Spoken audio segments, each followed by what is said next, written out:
Film dibuka dengan memperlihatkan seorang wanita yang sedang menarik seorang pria masuk ke dalam kamar mandi. Dan adegan selanjutnya pasti sudah bisa kalian tebak. Scene lalu berpindah pada sebuah pesta kondangan. Di pesta itu, dua biduan bernama Hayong dan Maria tampak menghibur para tamu undangan dengan goyangan aduhai mereka. Selesai dengan pertunjukannya, Hayong lantas berfoto dan berdoa untuk si pengantin wanita Haju, yang tak lain adalah kakaknya sendiri. Ia juga mengancam akan membunuh Wusung kalau kakak iparnya itu membuat kakaknya menangis. Kemudian kita akan diajak melihat kehidupan Hayong. Wanita itu merupakan psikiater terkenal yang punya banyak klien pria. Entah apakah para pria itu memang punya masalah atau hanya sekedar memuaskan mata mereka saja. Oh ya, dalam melakukan pekerjaannya, Hayong dibantu oleh Maria yang tak lain adalah asistennya. Ya, kalau gini sih, pantas usahanya rame.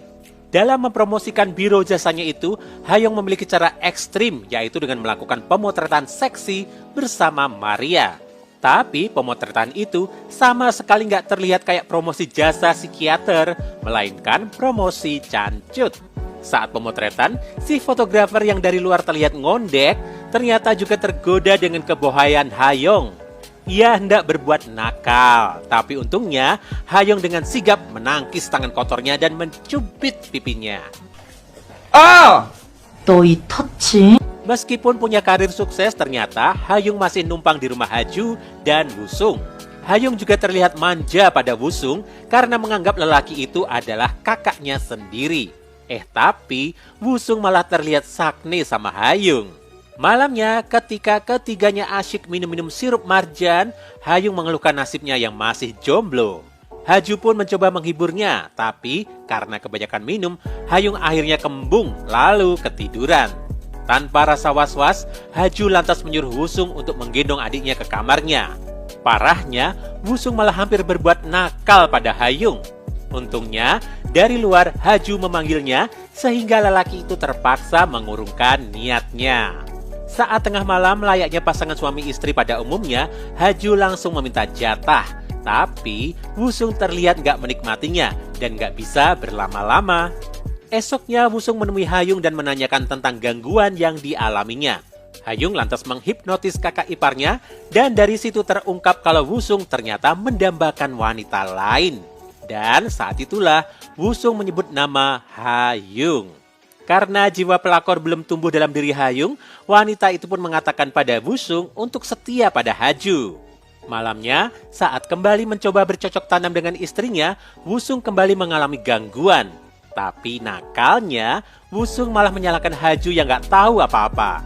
Wah, parah nih, ibarat maling teriak maling. Haju akhirnya mendatangi biro milik Hayong untuk menanyakan perkembangan terapi Wusung. Ia juga meminta Hayong untuk membantu menyembuhkan suaminya itu. Hayong yang galau akhirnya curhat tentang masalahnya dengan Maria. Ia juga bertanya apakah lebih baik ia menyerahkan tubuhnya pada Wusung untuk mengatasi gangguannya itu. Dan untungnya si Maria ini gak sama stresnya kayak Hayong. Bule cantik yang mirip mantannya Om Bigos itu pun menasihati Hayong kalau hal itu malah akan menghancurkan pernikahan Wusung dan Haju. If you break that taboo, the world's going to destroy. Tapi karena memang dasarnya Hayong ini adalah wanita yang suka ngeyel, ia pun mengatur rencana untuk bertemu dengan Wusung secara diam-diam. Keduanya akhirnya masuk ke kamar mandi yang sama seperti di awal film. Rupanya sejak saat itu keduanya malah ketagihan melakukan terapi plus-plus itu. Bahkan keduanya juga melakukannya di biro Hayong. Maria yang merasa curiga lantas menasihati Wusung dan mengatakan kalau ini adalah awal kehancuran pernikahannya. Wah, suka bener nih si bule kalau ngomong. Suatu sore di pinggir danau, Hayong meminta Wusung untuk mengakhiri hubungan terlarang keduanya. Tapi Wusung malah memberinya sebentuk cincin. Saat pesta kecil-kecilan ulang tahun Hayong, Haju berterima kasih pada adiknya itu karena berhasil menyembuhkan gangguan Wusung. Tapi saat diajak bicara, Hayong malah memerhatikan Wusung yang sedang mengangkat telepon. Haju yang menyadari hal itu pun mulai menaruh curiga. Malam harinya ketika Hayong mengambil minum, ia berpapasan dengan Wusung. Awalnya, Wusung hendak menghindarinya, tapi Hayong malah memeluknya dari belakang dan mengatakan kalau ia sudah jatuh cinta padanya. Si Eneng makan ludah sendiri nih. Ternyata yang diomongin pas di kondangan cuma omong kosong ya. Di lain sisi, Wusung pun juga menyatakan cintanya pada Hayung. Sementara itu rupanya Haju masih belum tidur. Haju ternyata mengetahui perselingkuhan antara adiknya dan suaminya. Duh, sumpah, nyesek banget ya. Udah kayak Bu Dokter di drakor The World of the Married. Esoknya, Hayung kebingungan karena tak ada siapapun di rumah. Ia juga menemukan sebuah kotak berisi foto masa kecil dirinya dan Haju. Di sana juga terdapat surat dari Haju yang mengatakan bahwa dirinya sudah mengetahui perselingkuhan itu dan mengikhlaskan apa yang sudah terjadi. Di dalam mobil, Hayung segera menghubungi Haju untuk meminta maaf. Tapi ternyata kakaknya itu sudah memaafkannya. Haju bahkan meminta Hayung untuk gak merasa bersalah. Tapi karena sudah terlanjur menyesal, Hayung membuang cincin pemberian Wusung. Suatu malam, Hayung mengajak Wusung ke sebuah pesta topeng. Tapi ia menyuruh Wusung untuk masuk duluan. Saat itulah, Wusung bertemu dengan wanita seksi yang langsung mengajaknya ke kasur untuk bercocok tanam. Dan betapa kagetnya ia ketika mengetahui kalau wanita itu adalah istrinya sendiri. Nah kan, ternyata istri sah nggak kalah mantap.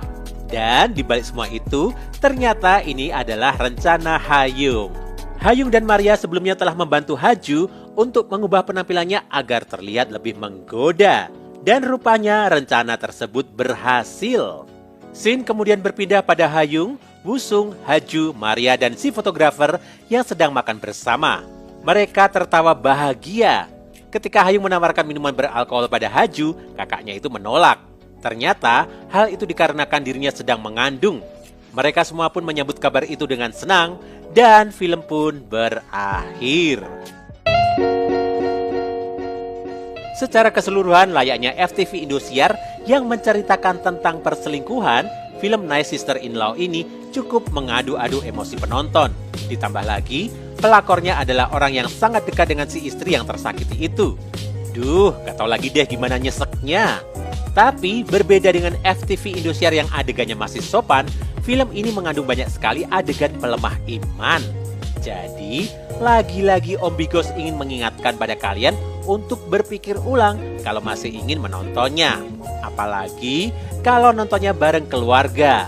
Wah, auto dicoret dari kakak tuh.